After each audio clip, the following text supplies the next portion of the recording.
नमस्कार प्रेक्षकांनो. तर आपण बघतोय थोडं तुझं थोडं माझंचा आजचा एपिसोडच्या सुरुवातीला इथे आता मामी आलेली आहे मानसीकडे आणि ती मानसीला आज सांगते की 200 रुपये आणून दे, रिक्षाचं भाडं द्यायचं आहे. मग मानसी आत गेली आणि तोपर्यंत रिक्षावाला विचारतोय मॅडम भाडं.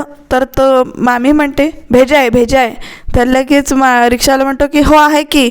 तर ती म्हणते अरे तुला भेजा नाही रे. रिक्षावाल्याला सांगते की मानसीला पैसे आणायला मी पाठवलं म्हणजे भाडं आणायला मी पाठवलं आहे. तू इथे का उभा आहेस, तू तुझी रिक्षा परतून घे, तुला घरी परत जायचं नाही आहे का, असं तोडक्या मोडक्या हिंदीत बोलते. मग मानसी तिला पैसे आणून देते. ते पैसे ती रिक्षावाल्याला देते आणि इकडे रिक्षावाला निघून जातो. आणि मग त्याच्यानंतर मामी म्हणते की घर खूप मोठं आहे तुझं, अगं बाहेरनंच दाखवणार आहेस का, आत नाही बोलवणार आहेस, असं ती विचारते मामी. आणि मानसी नाही तसं काही नाही, चल ना आत चल. आता मानसी आतमध्ये मामीला घेऊन तर जाते पण मनात मानसीच्या भीती आहे आणि ती म्हणते की मला अजून घरच्यांनी सून म्हणून स्वीकारलं नाही आहे, हे जर सत्य मामीला कळलं तर, असं म्हणून तिथे विचार करते. मामी आत गेली. आता बघू पुढे काय काय होणार आहे ते. तर मामी त्या आतमध्ये गेल्यानंतर मानसीला हाक मारते आणि म्हणते तू बाहेर का उभी आहेस, तू आत ये ना. आणि मग घरात आल्यानंतर म्हणते घर खूप मोठं आहे गं, खूप छान आहे पण जुनं वाटतंय. तर मानसी ते सांगते अगं मामी हा स्वातंत्र्यसूर्य दिनकर प्रभूंचा हा वाडा आहे असं म्हणते मग मानसी. आणि मग मामी म्हणते अच्छा हो का, पण खरंच खूप मोठं आहे घर, छान आहे पण जुनं आहे असं म्हणते. आणि आता मानसीला म्हणते की अगं आत तरी बसव ना, का बाहेरच उभं करणार आहेस असं म्हणते. आणि मग ते आतमध्ये येते आणि तुझ्या घरात कोण कोण असतं ते सांग ना इकडे असं म्हणत असते. तोपर्यंत इकडे आई येत आहेत बाहेर, म्हणजे तेजसची आई येत आहेत. आणि मग त्याच्यानंतर त्या हात पुसतच बाहेर येत आहेत. मग मामीला आपल्या काय वाटतं प्रेक्षकांना, तुम्हाला काय वाटलं असेल, काय वाटतं असेल मामीला. तर मामी म्हणते या मोलकरीण का. तर तेजस तेवढ्यात मानसी म्हणते काही काय बोलतेस, त्या माझ्या सासू असं म्हणते. तोपर्यंत तेजसची आई म्हणते मी तेजसची आई आहे. मग लगेच मामी म्हणते आय्या म्हणजे तेजसचे म्हणजे आमच्या मानसीची सासूबाई का. तर नमस्कार मी मानसीची मामी आहे असं म्हणते. आणि मग मी इथे मानसीला भेटायला आले असं म्हणून ती सांगते. आणि सॉरी जरा माझा ओळखण्यात घोळ झाला, म्हणजे मला काय वाटलं एवढं मोठं घर आहे तर इथे कामाला बाई ठेवली असेल असं मला इथे वाटलं, पण राहू दे ठीक आहे असं म्हणते. मग लगेच इथे मानसीची मामी आले म्हटल्यावर आई म्हणतात की तुम्हाला चहा कॉफी तुम्ही काही घेणार का. तर मानसीची मामी सांगते की हो मी कॉफी घेते आणि त्याला थोडी साखरच जास्ती घाला, दुधातली कॉफी करा असं सांगते. आणि ते मामी बसली आहे खुर्चीवर आणि तेवढ्यात मानसी म्हणते की थांब मी आलेच 2 मिनिटात असं म्हणून मामीला तिथे सोफ्यावर बसवून इथे निघून गेली आहे मानसी आतमध्ये. तर इकडे मानसीची मामी विचार करते की घरामध्ये अजून कोण कोण असायची शक्यता आहे. मग ती सगळा विचार करते की घर तर मोठं आहे, मानसीच्या म्हणजे तेजसच्या आईच्या गळ्यात म्हणजे मानसीच्या सासूबाईंच्या गळ्यात मंगळसूत्र होतं, म्हणजे सासरे नक्की असतील असं ती इथे विचार करते. तर मानसी आतमध्ये येऊन आईना इथे थँक्यू म्हणते की तुम्ही म्हणजे सावरून घेतलंत मला म्हणून थँक्यू. तर तेजसची आई चिडून कशी म्हणते की जी काही चूक केली, जे काही तुम्ही लग्न केले ते तुम्ही दोघांनी केले आणि त्याच्यामुळे काय आहे ना, घरात आलेल्या पाहुण्यासमोर बाहेरचा म्हणजे घरातला विषय आपल्या जाऊ दे नको, पाहुण्यांना पाहुण्यासारखं वागवलं पाहिजे आणि घरातल्या गोष्टी घरातच राहू देत, म्हणून मी इथे तुझी बाजू घेतली आणि तुला इथे सावरून घेतले. ह्याच्या पलीकडे माझं तिथे काही उद्देश नाही आहे आणि तू ह्याच्यामुळे कुठलंही नातं इथे जोडायला जाऊ नकोस असं त्या इथे सांगतात. तर इकडे तेजस आणि सुयोग दोघं मिळून निधीला आणि संपदा यांना शोधतायत, कारण त्या कुठे गेल्यात कळत नाही आहे. आणि आता सगळीकडे त्यांचं शोधून झालं आहे आणि तेजसला तेवढाच सुयोग भेटतो आहे. आणि थांब रे, मग लगेच तेजस म्हणतो मिळाल्या का, तुला काही पत्ता लागला का. तर सुयोग म्हणतो नाही मला पण नाही कळलं, तुला काही कळलं का, असं त्या दोघांचं बोलणं चालू असतं.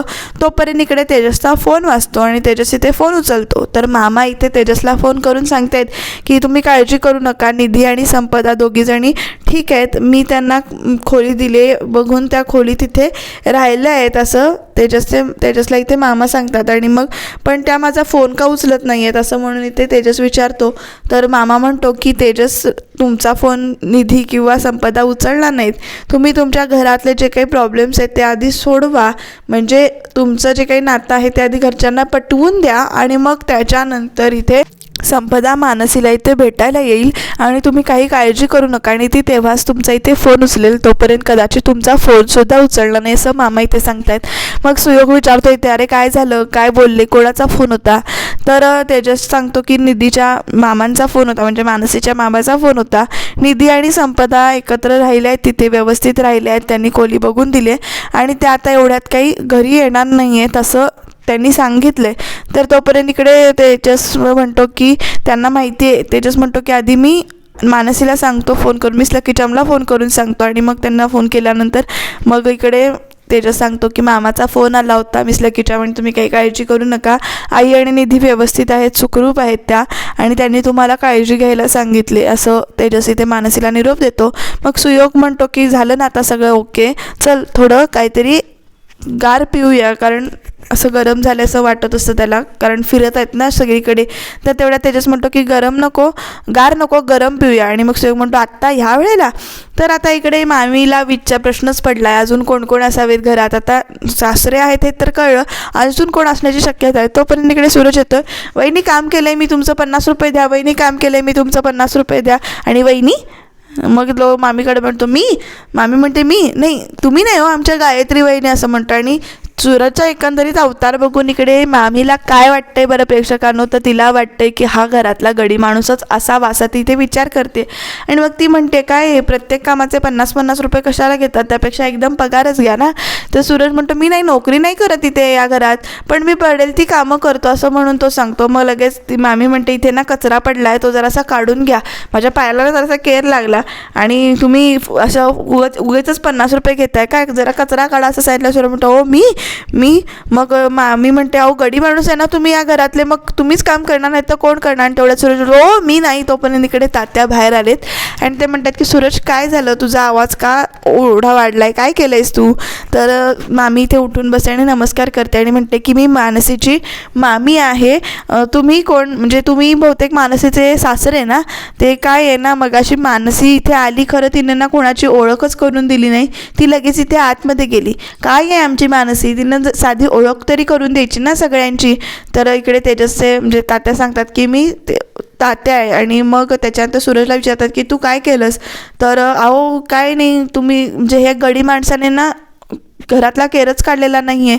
तर तात्या म्हणतात तो गडी माणूस नाही आहे, तो या घरातला धाकटा मुलगा आहे असं म्हणून सांगतात. आणि तेवढे तिथे कॉफी आली आहे आणि मामी प्रश्न विचारत असतात काहीतरी, तोपर्यंत कॉफी घेऊन सुमन येतात आणि त्या म्हणतात की तुम्ही कॉफी पिताय ना, गार होते. आणि मग ते कॉफी प्यायला लागतात.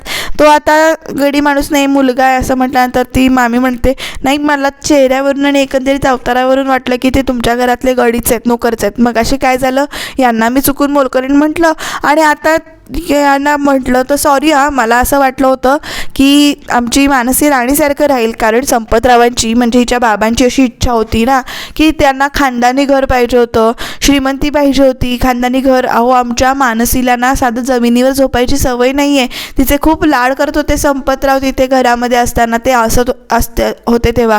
आणि त्यांनी ना तिचं लग्न ठरवलंसुद्धा होतं, खानदानी मुलगा होता, पैशावाला मुलगा होता, सगळं व्यवस्थित होतं. पण काय ना लग्न मोडलं हिचं, बिचारी आमची मानसी असं एकदम म्हणते. आणि बोलता बोलता संपतरावांच्या ज्या काही अपेक्षा होत्या म्हणजे खानदानी घर, चांगलं व्यवस्थित राहणीमान आणि मग त्याच्यानंतर इथे राणीसारखं ठेवणार, अशा ज्या काही त्यांच्या इच्छा होत्या त्या सगळ्या इथे मानसीच्या बाबतीतल्या तर इथे त्या मामीनं सांगितल्या आहेत. आणि ते सगळं ऐकून इथे ना तात्या निघून जात आहेत आतमध्ये. आणि मग त्याच्यानंतर मामी म्हणते हे असे निघून का गेले एकदम. तर आई म्हणतात की नाही, त्यांच्या औषधाची वेळ झाली ना म्हणून ते इथून निघून गेले, मी आलेच असं म्हणून तात्यांच्या पाठनं आई पण जातात. आणि मग त्याच्यानंतर सूरज पण निघून जातो. आणि मामी म्हणते ह्याच्या पण औषधाची वेळ झाली का. तर मानसी म्हणते अगं तू काहीही काय बोलतेस, तू कॉफी घे ना. मग ती लगेच कॉफी घेते इथे. आणि मानसी काय आहे, तुझ्या घरात कोण कोण असतं ते एकदाच सांगून टाक बरं, म्हणजे गैरसमज होणार नाहीत. 2 दीर, 2 जावा, 1 नणंद आणि सासू सासरे एवढे सगळेजण माझ्या या घरामध्ये राहतात. मग लगेच इथे मानसीची मामी म्हणते एवढी माणसं राहतात. तर इकडे तात्या घरात आल्यानंतर सुमन त्यांच्या बरोबर इथे आत येतात आणि म्हणतात तुम्ही असं निघून का आलात, त्या मानसीच्या मामी आहेत. मग लगेच तात्या म्हणतात अहो त्या मानसीच्या मामी आहेत बरोबर आहे, पण मानसीला सून म्हणून आपण स्वीकारलं नाही आहे, पण एक पाहुण्या म्हणून आपण त्यांचा आदर सत्कार, पाहुण्यांचं जे काही पाहुणचार करायचा असतो तो आपण करूया, पण त्या सून म्हणून मानसीला आपण स्वीकारलं नाही आहे, हे काळ्या दगडावरची रेग आहे. तर त्या म्हणतात की सून म्हणून आपण त्यांना स्वीकारलं नाही आहे, पण आपल्या घरातल्या ज्या काही गोष्टी आहेत त्या आपण त्यांच्यासमोर इथे आणायला नको. मग लगेच इकडे ते म्हणतात तू ऐकलंस ना मानसीच्या मामी काय सांगत होत्या, मानसीच्या वडिलांच्या काय अपेक्षा होत्या, त्या राणीसारखं ठेवायचं होतं त्यांना म्हणजे लग्नानंतरसुद्धा मानसीला, आणि ह्या सगळ्या अपेक्षा आपला लेख पूर्ण करू शकणार नाही आहे. ही जी काही सुखं आहेत ती तिला इथे मिळणार नाही आहेत, तिला या घरामध्ये लग्न झाल्यानंतर भोगच मिळणार आहेत आणि ही गोष्ट तिच्या आणि तेजसच्या लक्षात कधी येणार आहे. तर इकडे तेजस आणि सुयोग दोघंजण इथे कॉफी पीत बसलेत. तेजस विचार करतोय, मीच अजून त्यांना इथे आमचं लग्न स्वीकारलं नाही असं तो म्हणतोय आणि मग घरचे कसे वागत असतील तर बघू आता काय होतं की ते. कारण सुयोग इथे सांगतोय की तुम्ही दोघांनी आता तुमच्या संसाराकडे लक्ष द्या, घराकडे लक्ष द्या आणि तू नोकरीचं काय करणार आहेस. तर तेजस म्हणतो की आधी सगळ्यात आधी मला नोकरी करणं गरजेचं आहे आणि त्याच्यासाठी मला नोकरी शोधायला लागेल. सुयोग म्हणतो अच्छा, म्हणजे तुझं नोकरी करायचं कन्फर्म झालं आहे का, जे काही बिझनेसचं खूळ होतं ते गेलं आहे का डोक्यातून. तर गेलं आहे म्हणून सांगतो तेजस आणि सुयोग म्हणतो की मी नोकरी बघेन तुझ्यासाठी आणि इथे चहावाल्याला द्यायला सुट्टे पैसे नाही आहेत. तोपर्यंत इकडनं रणजित आला आहे बरं का प्रेक्षकांना. आता रणजित आल्यानंतर सुयोग इथे त्याच्याजवळ जातो आणि म्हणतो हे बघा, आपण इथे रस्त्यात आहोत आणि इथे भांडू नका तुम्ही आणि जे काही असेल ते आपण नीट शांतपणाने बोलूया, तुम्ही प्लीज इथे काही भांडाभांडी करू नका असं तेजसच्या वतीनं इकडे सुयोग सांगतोय रणजितला बघून. पण रणजित म्हणतो की मला तेजसशी थोडं बोलायचं आहे, मी काही भांडायला आलेलो नाही आहे, बऱ्याच गोष्टी उधार आहेत माझ्यावर, तर हा चहाचे पैसे अजून एक उधार असं म्हणून इकडे रणजित बसतो आणि मग तेजसला सांगतो की तू बस. मग तेजस इथे बसतो आणि मग त्याला आठवतं की घरामध्ये तो कसं तेजसला कुत्र्याचं नाव देऊन उठवत होता, बसवत होता, ते सगळं आठवतं आहे त्याला. आणि मग परत तो सांगतो की उठ, म्हणजे बसलेल्या तेजसला परत उठवतो आणि परत बसायला सांगतो आणि मग त्याच्यानंतर म्हणतो की स्वतः बसतो आणि म्हणतो मी गंमत केली हो, काही काळजी करू नका. आणि मग तो इथे बसायला सांगतो आणि मग सुयोगकडे बघून म्हणतो की मला तेजसशी बोलायचं आहे. तर सुयोग म्हणतो की बोला ना, आम्ही दोघं चांगले मित्र आहोत. पण तरीसुद्धा रणजित म्हणतो की मला तेजसशी जरासं एकट्यात बोलायचं आहे. तर तो हलत नाही आहे सुयोग, पण तेजस सांगतो की सुयोग तू जा म्हणून. मग सुयोग तिथेच लांब उभा राहिला आणि रणजित तिथे तेजसशी बोलतोय आणि त्याच्यानंतर आता 2 मिनटं शांतता. कुणाला काय बोलायचं ते सुचत नाही आहे. चहा घेणार का विचारतो रणजित. मग तो म्हणतो की नाही आत्ताच घेतला. घ्या हो, तरी पण अजून एकदा घ्या, बऱ्याच गोष्टी उधार आहेत तशा तुमच्या असं परत तो एकदा म्हणतो तेजसला.